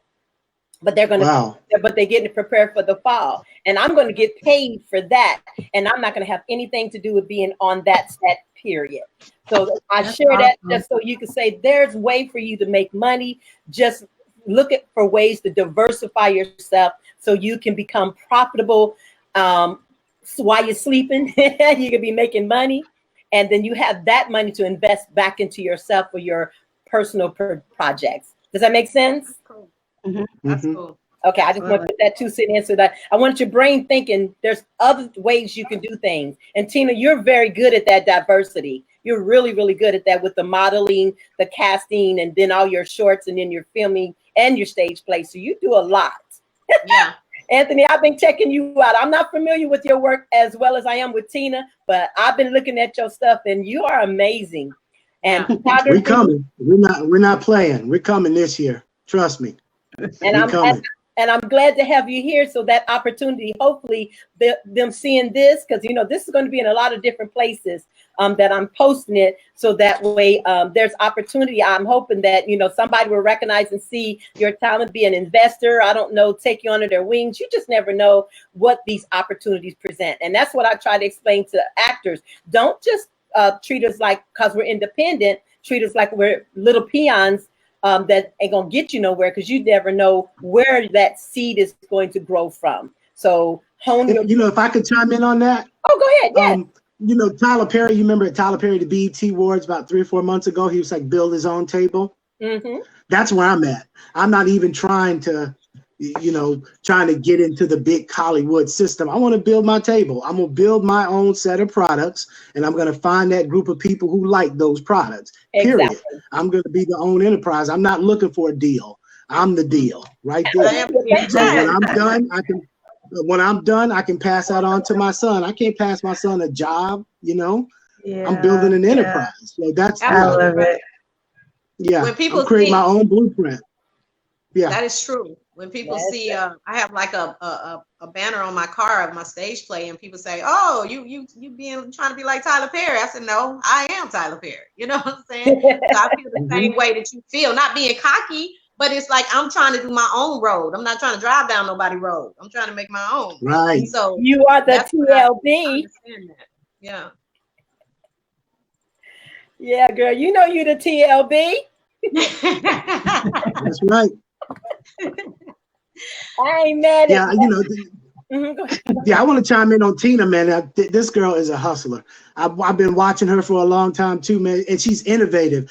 You're really onto something with your reality stage plays. I'm like, that is something. That's innovative, man. That's just keep digging on that. I was like, man, why didn't I think of that? You know what I mean? Definitely different, man. I mean, that you could be doing something really groundbreaking with that. I mean, changing the genre, adding something new. I mean, just think about what Jordan Peele did for filmmaking. He kind of almost created a whole new genre you're going into a whole new space potentially in theater. You know, Yeah. so keep moving, sister. I want to motivate you on that. I'm like, that's love. Yeah. Real. Thank you. I appreciate it. Congratulations. All right, Thank let's you. talk into the next question. Talk about creating, designing stage and wardrobe props. How do you find them? How do you make them? And cover makeup as well. With me, my first play, I like rented a U-Haul and took furniture that I had from home, you know, because this is my first play. I'm like, I don't know how much money to spend. So I just did it myself. I rented a U-Haul, I had like a little fireplace, a little chair, and just made a set. Because the whole play was based around like a living room setting. So all I had to do was one set for my play. But that's what I did. But now what I'm doing is going to these lounges and asking, hey, what furniture you got there? And I'm using the furniture that they have there. So that kind of cuts down on the U-Haul and all that type of stuff. And they come with their own makeup. They come with their style of whatever scene that they're in. So I'm pretty much good on the makeup and the attire. So, but you know, you have to do in your budget. So that's what I do. So my first set I rented. My second set I had built. I was out there grinding, trying to find sponsors and people to help. But my first play, I used my couch and my stuff, or whatever I had, and you just kind of build yourself up till you get there. So that's what I did. Okay. Right. And the same thing, kind of concur with both of them said, and also thrift stores, you know. Mm-hmm. But I've grown to the point now where, you know, especially in a market like Atlanta, where there are people now who are starting to specialize in those areas like wardrobe and costume, and they're trying to build their resume. So I try to find those people and we collaborate on different things. You know, it kind of gives them a win and kind of gives them some credibility, and it takes a little, you know, work off of my plate. Gotcha. I want to kind of throw this in there while she's up on her seating. I see people I'm watching both feeds, and I see people asking questions. If you have questions or if you have a comment, you need to be putting that on the original stream, because that's the only way that I can address it and see it. When you're doing it on the watch party, I see it, but I can't do anything but click a like. But if you have a question, and you want to have it addressed in here, you have to go to the actual stream page. Just scroll down my page until you see the stream saying yard stream. You have to do your questions on there. I also want to just cover, this format is not for you to send us your scripts and tell us how great you are, for us to be interested in your shorts or any of that kind of stuff. We want you to go and do your own due diligence for your work. We are just on here having a conversation to kind of help plant some seed in your life, to give you options to know that it is possible for you. You don't need no big wig to come and invest in you. You can do your own thing. So I just had to put that out there because I'm seeing multiple, take my book, take my play, take my film, do your own story, do your own film, do your own play. That is what everybody you see on this platform has done. And they've done whatever necessary it takes to get those things done. We are not looking for you to bring us your project. We're looking to help you get your project done through you. So do your own due diligence. You don't need a mentor. YouTube can be your mentor. Yeah, true. Well, you know, let me chime in on what you just said there. Okay. Because I work a little bit different on that. Because I do look for partnerships. I've Me learned. too. I was going to say that too. I look for partnerships because I stand corrected. Talk to Tina and talk to Anthony, because Ton'e is not. And me. Talk to me. I said Tina Right. and Anthony. Oh, okay. Ton'e is not. So yeah. So you guys, why don't you do this? Go ahead and put your information in, or if you will, go to your message box and put in your links, and I'll post your links here so they can have an opportunity to go to your pages and get information. Nikole, do the same thing. If you got a link page you want me to post, give me that. and I will put it in our feed so they can write it down while we're talking. Fair enough? I think we're all look to partner up with someone. If it can take some of the pain out of what we're doing, absolutely. Let's work together. All right. Well, Ton'e stands corrected on that. Ton'e's a filmmaker, not a stage play maker. So filmmaker, I've got lots of content. I'm doing on my own through a lot of stuff. So stage play, they are looking for it. So they're going to send me their information. I'm going to post it for you so that way you can reach out to them, and Godspeed, that would be a blessing that you all can have something to grow up on. Because like I said, this platform is to grow on. It's just that area for me is just totally different. But I'm looking for you. Huh? Let me piggyback on the set too. Okay. I want people to know, don't get so caught up in spending money on this huge, glamorous, over-the-top set, and then you don't bring a good production. Because I have seen some productions where the sets look like Lowe's and Rose Furniture Store and all this type of stuff, and the production is terrible.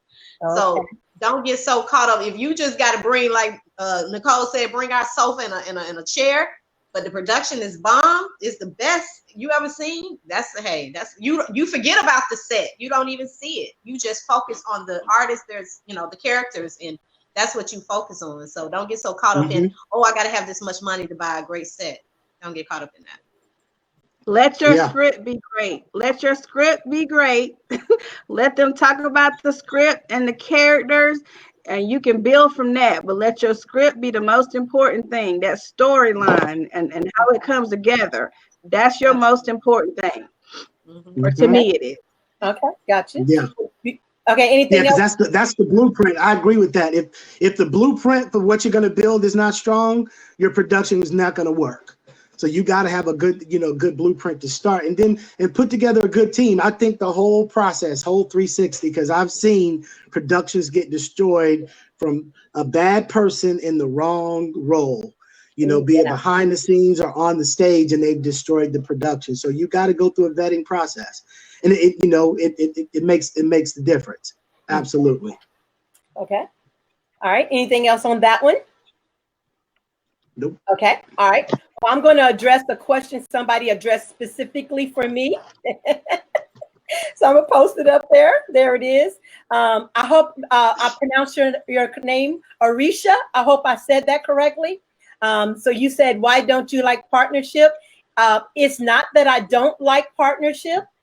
But I have come to learn that partnership means different things for different people. Just like when people say to me, I want to network with you, Ton'e. Networking with me means different for you than what it means for me.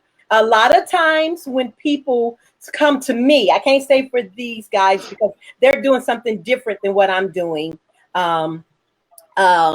And what I find has happened on my end is most people, when they reach out to me, they're reaching out because they're trying to get in on what I got going on. Not so much to be of help, just to try to be in my circle so they can get connected or get some kind of benefit for themselves. And I am really bad dealing with people that are selfish and trying to do something like that with me. I am always willing to help. You can speak to anyone that I've worked with. I'm always trying to be of help to them in any way I can. I just don't like people to come with a cocky attitude of expectation that I owe them something, because I know I've worked hard to get what I've accomplished. So you're not going to come to me and ride my coattail and do nothing. So if you're going to want to network with me, if you want to film with me, work with me, whatever I'm doing, you're going to have to show me some due diligence on your part that you done something. That's the people that I'm selecting to do this with, they at least got something completed. Because you can't teach something you don't really know. So that's the reason I'm like that. I hope I helped with that question for you. So it's not that I don't want to help. It's just I need to make sure that who's going to be on the team with me, they have to do their due diligence or at least showing me that they're willing to do due diligence in the process of working with me. So like, I've had a couple of people that, offered to be on set with me, be cinematographer, DP and all those kind of things. But then when they come, they come and they don't work. And I end up having to do the same thing they're supposed to be there doing. So that's double work on my behalf that I have to do. And I need my mind free to do. If I have you there to be a cinematographer, then I shouldn't be needing to do cinematographer. If you're there to do lights, I should not need to touch the lights. So if you're there and you chit-chatting and you trying to mix and mingle with everybody and not working, I'm going to send you home immediately. Like, I had one person that also wanted to come and work with me, and I told her our schedule, and she was like, oh yeah, I'm ready for the schedule. But when we got close to the schedule, she started telling me what days she can be there. I just simply said, don't come for any of them. What do you mean? I'm like, don't come for any of them. If you're not going to be in 100% with me, don't bother, because I could do your side of it. I learned every aspect of my industry, my business, what it takes to film. So that way, if you don't show up or there's a situation, I don't have to worry about you taking hostage of my production. I even do my own editing of my films, because I'm not going to have some editor come tell me you're not going to get your footage back because whatever their reason is. So when you say independent for Ton'e Brown, I'm really independent. I've learned every aspect of this business. So whatever needs to be done, I can step in to do it. So when I have a team, I want a team that's tough enough that can step in and do it like I did and not ride the coattail. Okay. Okay. So she said she understands. Perfect. All right. Thank you so much. I'm glad I was able to address that with you. All righty. So I'll just leave it at that. If you decide you want to reach out to me, please reach out to me with your own personal due diligence, willing and ready to work, not play. Okay. All right. Next question. Talk about promotion, ticket sales, how important it is to be a successful show. Anthony, you're getting dark in your background. I can't see you anymore, sweetie. Okay. Is this better? Yeah, I'm in my office, so I'm moving around a little bit. Okay, that's fine. Yeah, that's much better. Okay. Little shadowy, but that's okay. Okay. How about That's this? good right there. Yeah. Okay. All righty. Somebody said they wanted to chime in on that one. Do I need to repeat it? You said promotion and ticket sales. Talk about promotion, ticket sales, how important it is to be a successful show. I guess what they're really saying is, what does it take to become a successful show as far as ticket sales and promotion? Everybody your marketing, involved. your marketing is going to sell your show. I mean, that's mostly what I invest in is in the marketing. If don't nobody know it's out there, you're not gonna sell no tickets. I require our cast to sell X amount of tickets, no matter who you are. You should find at least 10 people, 10, 15 people to come and see you in a production. I mean, come on now. Share it on your page, share it on your Facebook, share it on your Instagram. That's a requirement for our production. You have to be investing in the project just as much as we are. People gonna come and see you. I know you got people in your family, friends, co-workers, who will come. Share it on your page, tell everybody on your job, tell everybody to come and see this production. And I know a lot of times some people, saying, well, I can't sell these 10 tickets, or I ain't on social media like that. That's probably not some pop body I would cast. If you're not going to help me market it, I don't think I want you to be a part of my team. I mean, I can't sell 1,000 tickets by myself. I need help. So marketing is definitely top notch. That's the whole point. Everybody got to be in cahoots when it comes to ticket sales. I'm different. I don't have my team to have a set amount of tickets to sell. I give them tickets, a couple of tickets for their own. But I look at it like, if you keep your cast happy, they're going to keep promotion, and they're going to make sure that they're marketing what they need to do as far as coming to the show. And it's been working out for me. I had all 3 shows sold out each time that we did the shows. But at the same time, you want it where You do a lot of marketing, like I do bus stops. I do, you know, I'm always on people talk shows leading up to the, you know, production. So you want to keep the name. I do t-shirts, hats, I do cups. You know, I put the name on everything. So you just keep saying the name over and over again. Hashtag every time that I put it on Facebook, on social media. I'm hashtagging the name of the play. So it just keep bringing the name up and keeping the name in people's mouths to the point where they're saying, what is that? Who is that? And they're asking questions, and you get people to come out that way.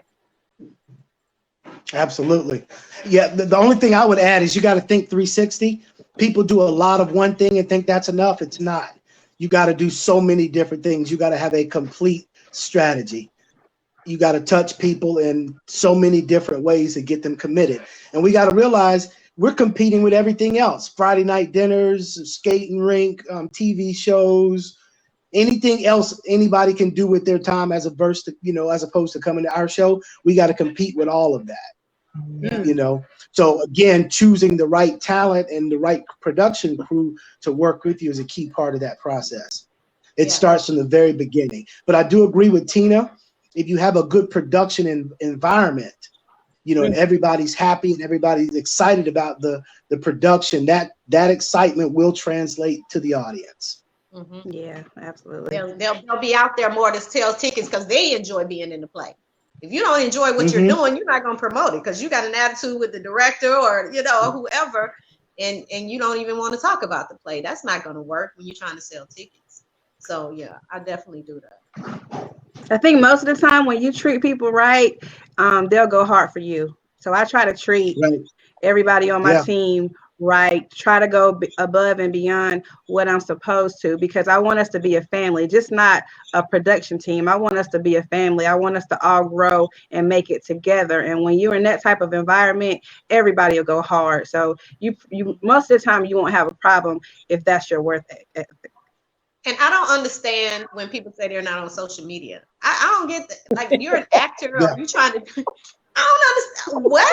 I don't get that when they say, well, you know, I ain't on social media that much. I don't went off Facebook for 2 weeks. I don't get that. Like, I live and breathe social media. That's free promotion, free marketing.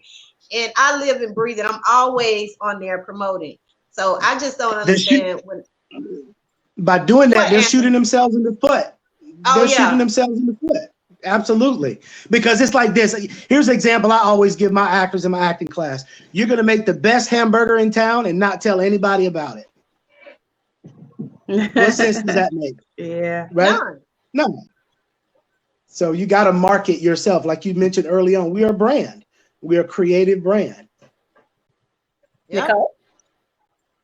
I agree 100%. I agree 100%. We are a brand, and we're trying to sell our product. And if your team is with you and they want people to come and see them act, and you're trying to build your brand and you're trying to build your business, just not us as playwrights, you as an actor, your brand, you want your name out there. If don't nobody come see you, you ain't, you know, your brand ain't being represented. So yeah, I love when I love to work with people who are passionate, because those passionate people, they gonna sell them tickets. Right? Yes. That's pretty awesome. Well, then I'll chime on on this side of saying that I believe this kind of coincides with you as well. Create a fan page for yourself, you know, and put your work on there, because now your social media, as Tina said, that is your audition. Oh yeah, we want you to still show up for audition. Yeah, we want you to submit for audition, but we're looking at you on your page too. I know I do. So you don't look at it as being vain, or being egotistical, because that's what acting is. Acting is vain, because you vain enough to think you can play the role. Well, if you vain enough to think you can play the role, then promote the role.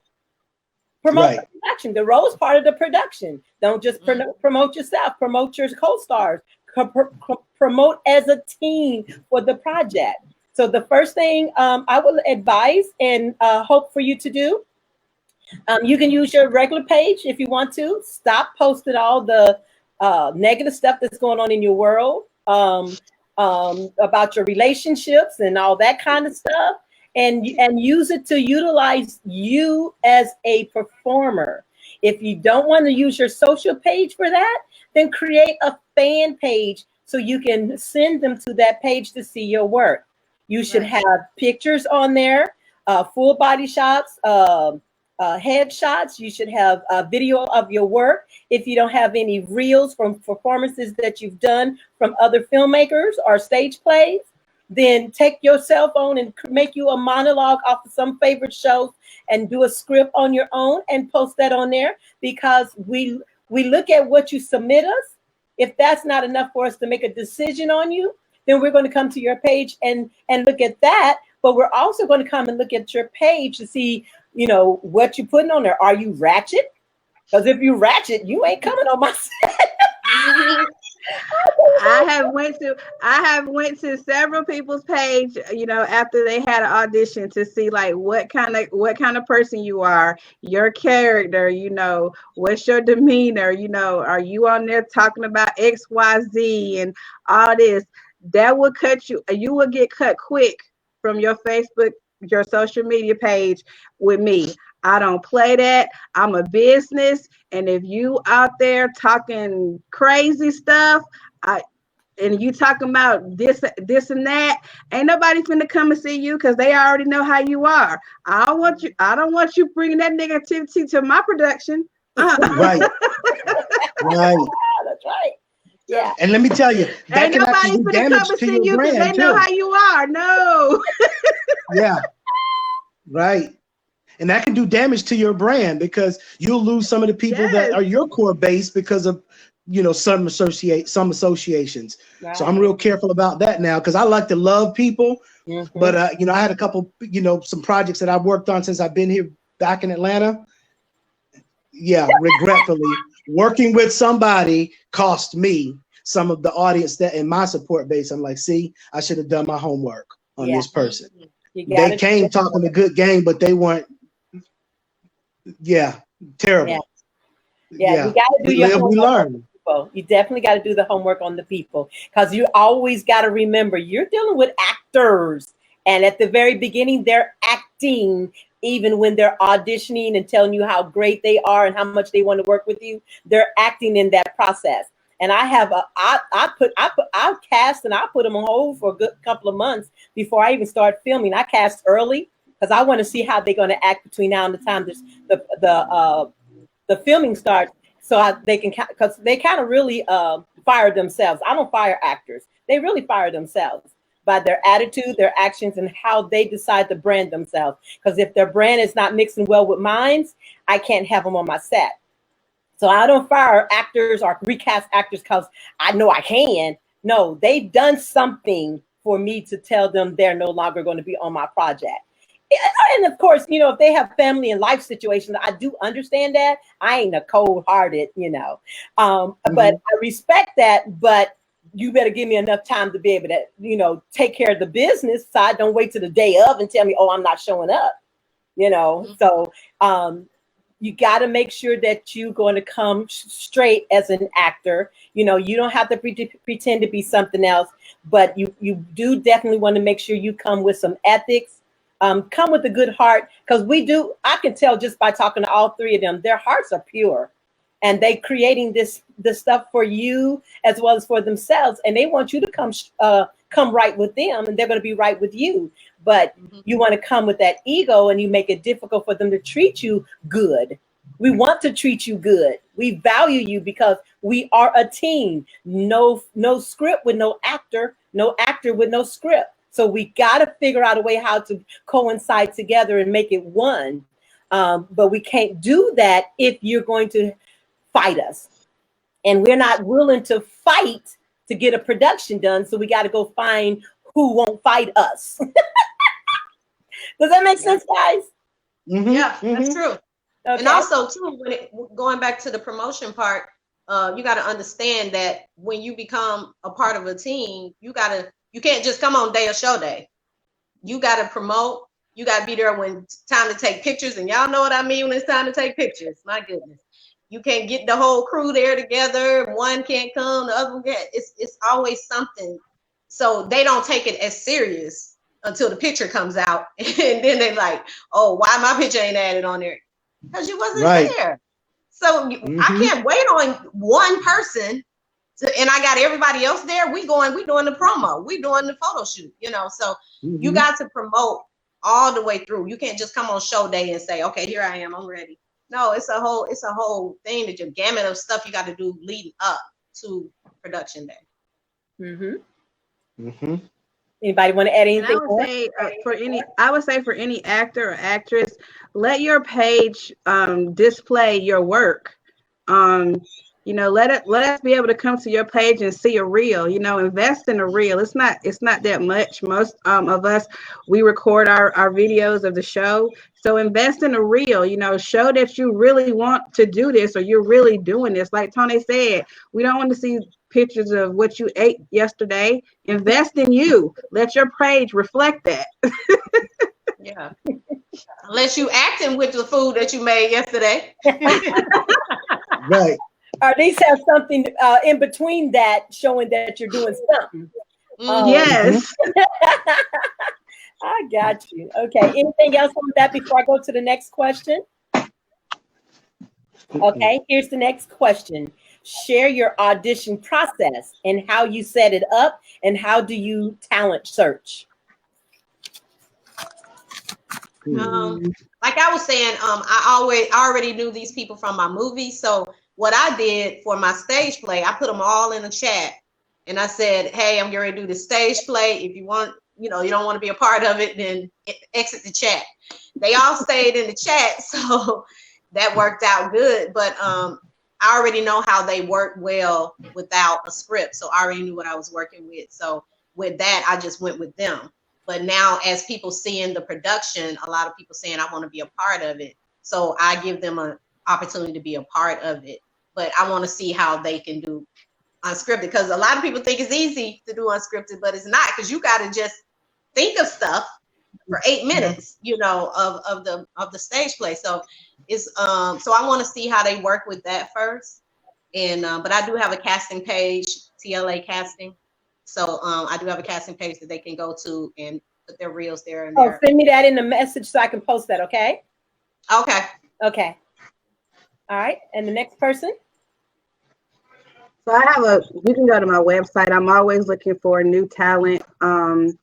Always looking for new talent. When I audition, we usually have like a panel of like 4 or 5 people, and we've got score sheets, and they come up and we present to them whatever role they want to play. We already have that already printed out for them, and they audition for that role. So that's how I've done it the last 3 times. But again, I'm always looking for new talent. You know, if you're interested in working with Nikole Miller Presents, you know, inbox me, go to my website, let me know that you're interested, and somebody from my team will contact you. Usually what we do is we'll send a monologue for you to send us a video back. I love writing monologues, and you know, I've been making money writing monologues for people actually, but send your monologue and we kind of go from there. But usually whenever we do a show, we do some sort of casting call. We've got a team of actors that we have been using, and I've been blessed that most of our people are pretty loyal. Like I say, when you treat them good, they want to come back and work with you. So we haven't had any issues with that, but we are always looking for talent. Okay, we lost Anthony for a minute, but that's okay. I figure his internet may have went out. He'll come back. Did you want to add anything more there before we go to the next question? No. Tina? No. Okay. I seen I can't think of her name. She made a comment. Oh, okay. What's the comment? Read it out, and then that way we can go from there. Because I can't see it. If it's not. Okay, actors promote acting is a business, and the actors promote themselves. Oh, I posted that was as a comment. Did you want to elaborate on that some for her? Well, what she's saying is correct, and that's what we were saying. It's a team effort altogether, but at the same time, you're promoting your brand as well, like you said earlier. They're promoting their brand, which they're promoting our brand too. So it's still a whole collective of our company but we want you to promote yourself. That's why when you say I'm not on social media, that's confusing us because you're promoting a brand. You should be on social media in some kind of format to promote yourself. So yeah. Yeah, I hear that also. That some of them say that, you know, because they're afraid for people to know what they're doing, because they're thinking that somebody's going to take what they've gotten done, or and I'm like, don't be afraid of that kind of stuff, because people are going to have opinions. You know, people are always going to have an opinion, but you don't have to live by that opinion. So let them have their opinion, but I know all of us got to have done this. You seek God and you prayed to God to help you create what you've created, whether it's a stage play, a script, to get it done, the funds, the actors, you've prayed for it. And I know actors are out there praying for the opportunity. So if you're seeking God for the opportunity, why deny him by not promoting you? Why deny him by not coming straight and right about it? So you know, to hear that tells me that you're not in alignment to your prayer, to your dream, or your goals. And you're telling us, oh, I don't believe in myself enough to promote you or me.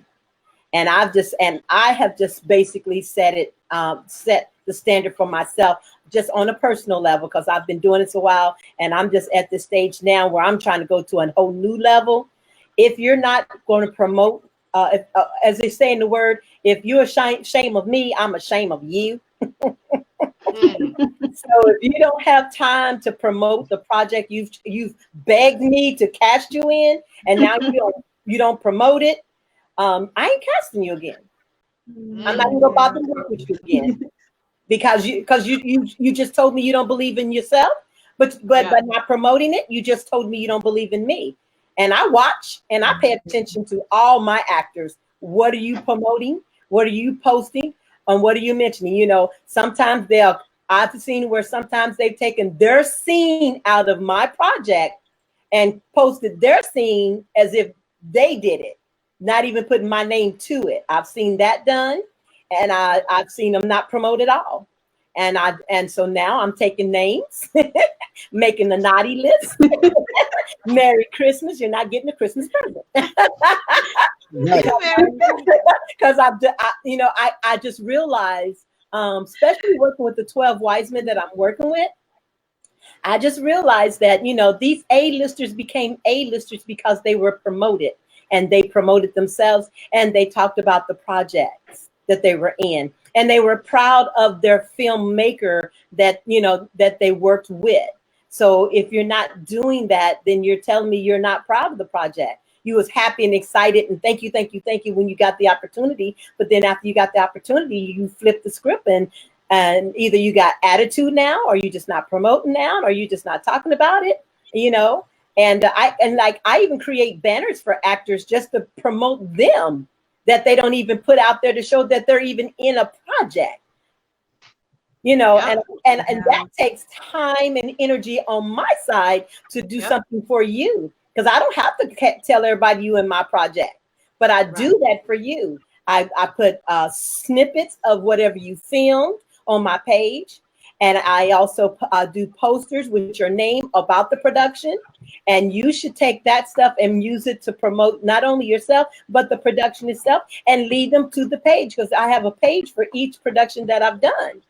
You know, but you're not doing that. So you're telling me you don't care. Wow. That's true. How I see it. That's true. I'm sorry I jumped off, man. My son, I bought him a drum and he was beating and I had to go get him to get off the drum. It was loud. I'm like, yo, man, I'm on a live call. And he was just beating away. So I'm back now. COVID-19 in the house. Yeah. Right. Okay. We'll start as a stage play. Oh, we kind of covered this. I think we covered this pretty much enough. I'll just read it, and if you want to add something, I'll do so. If not, I'll just go to the next one. Share your start as a stage play writer and developing your style of production you put together. Is there anything on that? Because you kind of talked about it a little bit, but if there's something more you can add. Mm-mm. Okay. Well, for me, I like I want to create like the diversity of stories because I'm a '70s baby, so when we grew up, there wasn't many different types of Black people that we got to see in the world in terms of storytelling. Especially on the big screen, we probably get a John Singleton movie in a year. We're gonna get a Spike Lee movie in the '90s. So we didn't have as much diversity. So I want to tell stories from my point of view and my perspective. And being a boy from South Carolina, I have something unique to say. I have something that considers our traditions and culture, our vernacular. So I'm writing about some of that. The essence of South Carolina shows up in my work, and it's unique, and people tend to respond to it. It's overall Southern, but it also has a very rich coloring of South Carolina to it. Yeah. Gotcha. I'm gonna have to go with the genre of with me. I listen to people. Like when people talking to me, I'm sitting there like, really? Tell me more, because it's gonna become a stage play or it's gonna become a movie. So I'm from love to just to the next spectrum of this ain't your child or whatever the case may be. So I like different movies like that, and I even did a silent movie that has won a couple of film festivals as well. I even tapped into that. I'll try anything just to see if it works, and I love it. I normally write about just real life issues. I write about things people don't like to talk about, those hidden secrets and things of that nature. Just real life stuff. All of my stuff will always be hard hitting, true, real life situations. And I'm me like Tina. I'll sit back and I'll listen and I'll think to myself, that'll make a good stage play, or that'll make a good movie, or that'll make a good script. So I sit back and I listen to people talking. My wheels are always turning. I always got a pad in the back of my back pocket, ready to write down my thoughts at all times. So true. Gotcha. Okay, you ready for the next one? All righty. All right.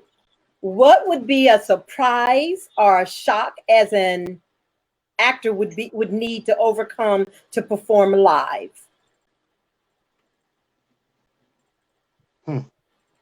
Say that again, Tony.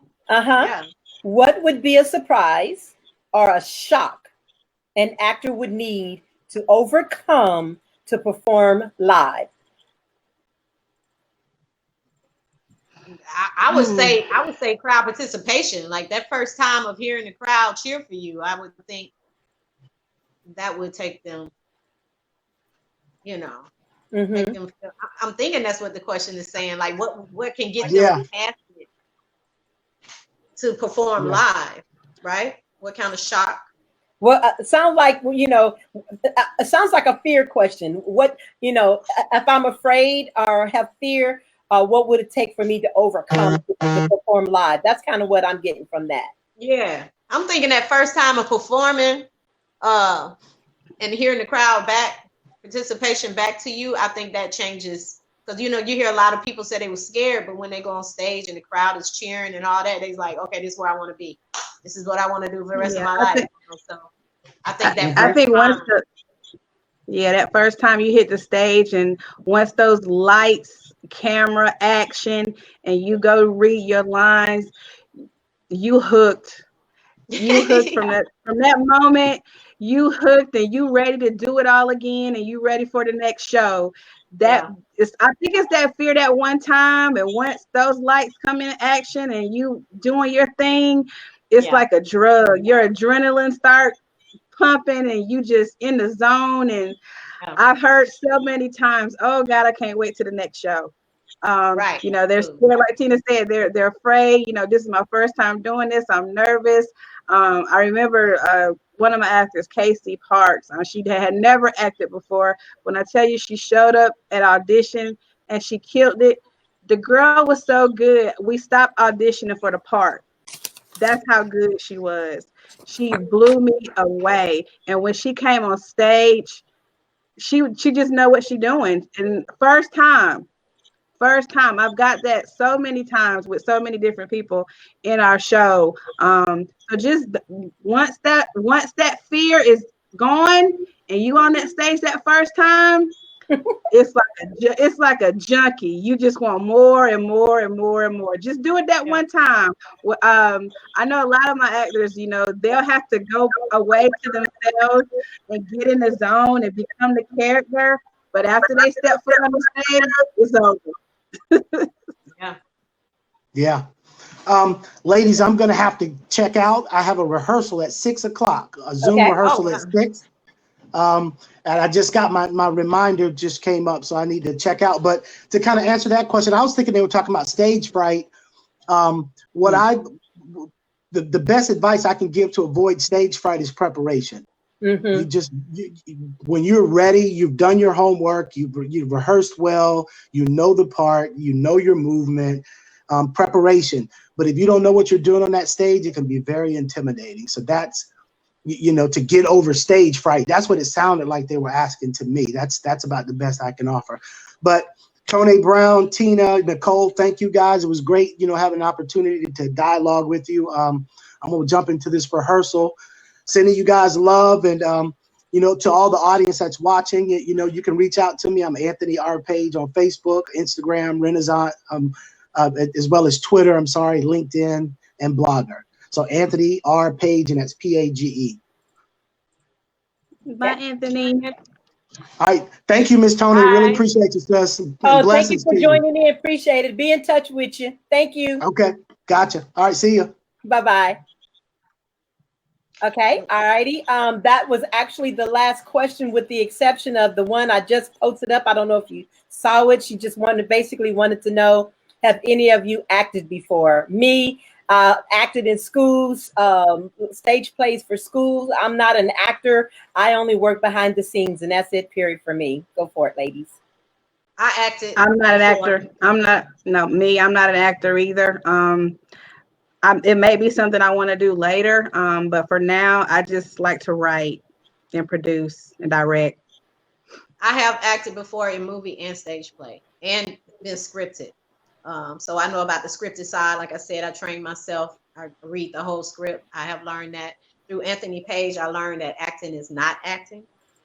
That's the best way that you can describe that, because people get up there and be like, oh, the fire, you know, they automatically go into act mode, when I just want you to talk like we're talking right now. Yeah. That's acting to me. It's just, acting is not acting, and that's the best way that you can that an actor come off.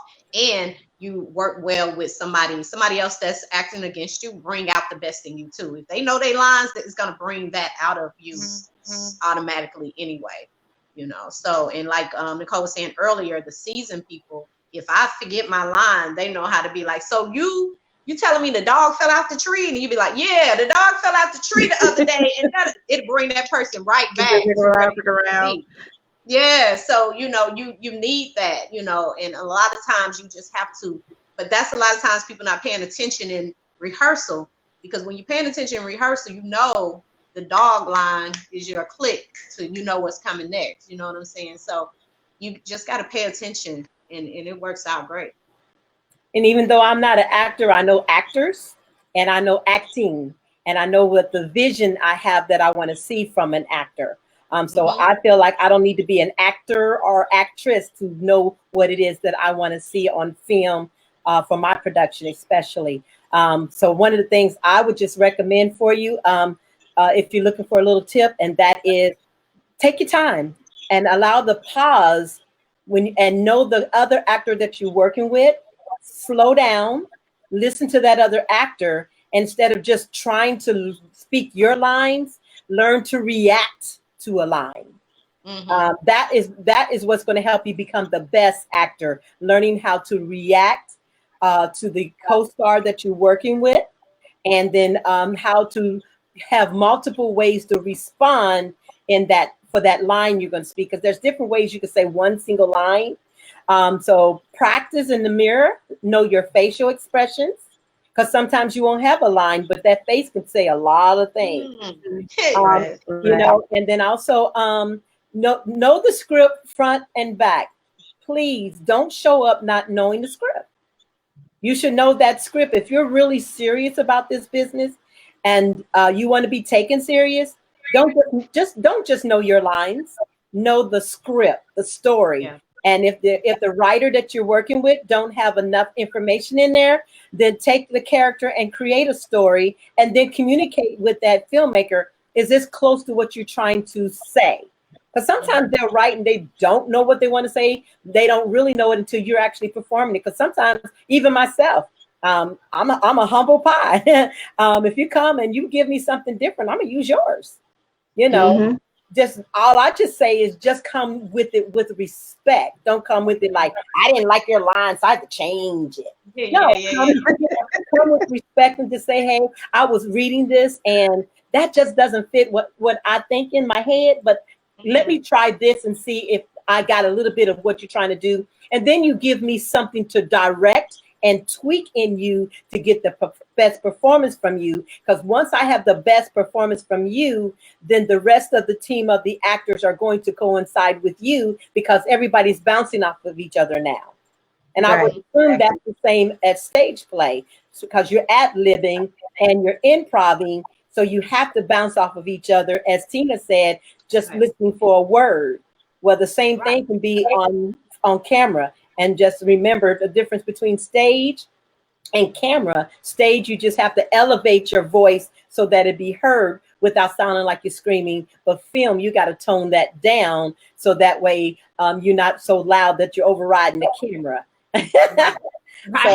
So those are some differences you just want to be thinking about. So ladies, is there anything that, because we can bring this to the end because that was the last question.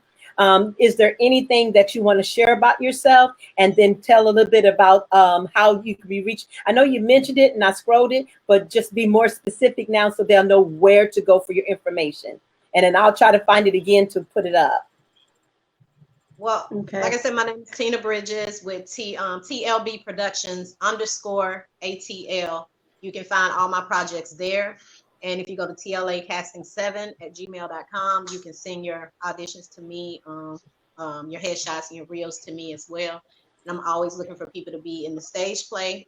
Everything I do is unscripted. So when you come to me, just know that it will be that type of vibe coming off of your dome. So that's it. All right. So you can find me. You can find me on Facebook, Instagram, Twitter, Nikole with a K. You can go to my website, NikoleMiller.com. And I'm Nikole Miller of Nikole Miller Presents. We are doing stage play and we are doing film as well. If you like to audition for anything that we're doing, just go to my website and send me a message. We're not taking auditions right now, but we're for any film that we're doing now, but we will get started. Corona has definitely put a halt to a lot of the things that we're doing, so we're kind of going in another direction. But yeah, reach out to me. I'm not that type of person who thinks I've arrived. Very humble, down to earth. Let's do this. Okay. I didn't see your information to be able to highlight it. Can you type it in for me real quick and then Okay. type that in the comments and I'll get it for you and put it up there. Okay. Well, there's nothing really for me to put up there because this is really for everybody else. My name is Ton'e Brown, T-O-N-E with a hyphen over the E, last name Brown. You can Google my name and you can find me wherever because I'm like Tina. I'm a social media craze and I put it out there. So you're going to find me Twitter, Instagram, and the Facebook. There's a few others, but I got my Instagram linked into everything. So whatever I post there, post on all of them. But the only one that I really follow up on is my Facebook page and my Instagram.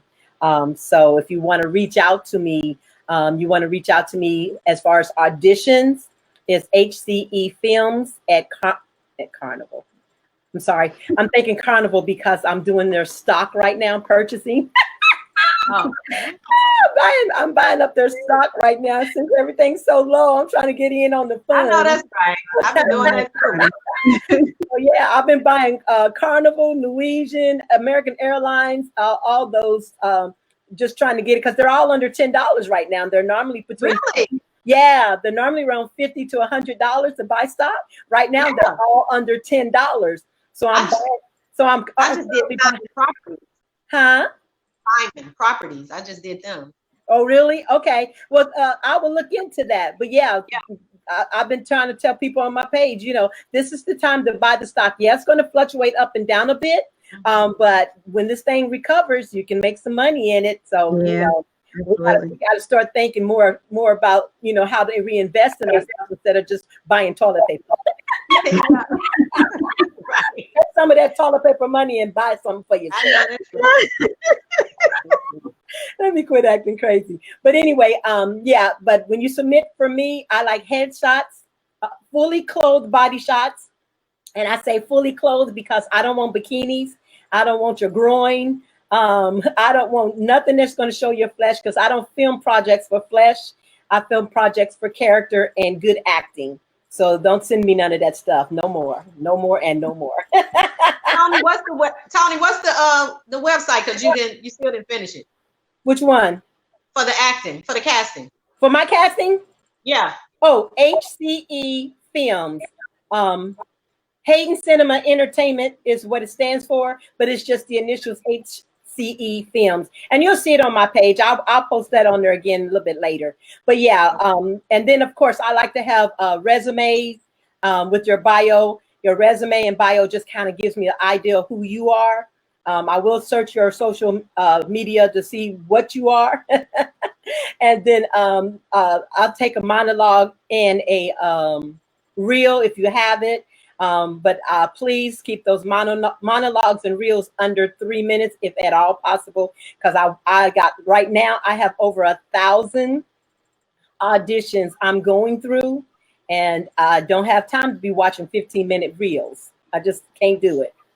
So I'm just being real. I want to catch you, but you know, I don't need that much. I'm going to do my research anyway. I just need enough to know that you're somebody I need to be interested in. That's what I need. All right. So anything else, ladies, before we close this out? Thanks for having me. I appreciate the opportunity, Tony. Very welcome. All right. So next week we are going to do two segments. We're going to do a segment with some actors. And then we're also going to do a segment with casting directors, where they're going to share a little bit on how they cast, what they look for other filmmakers that they're filming for, but also what it takes to become a casting director, because those are some subjects that's been sent to me. So I'm trying to cover everything we can possibly cover in relation to the industry. So if you have some interest, feel free to send a note to me, and then I'll see what I can do to put something together. All right, ladies, thank you so much. God bless you. Have a wonderful day. Continue prosperous success for you. Thank you. You too. Bye-bye. Have a great one. Bye.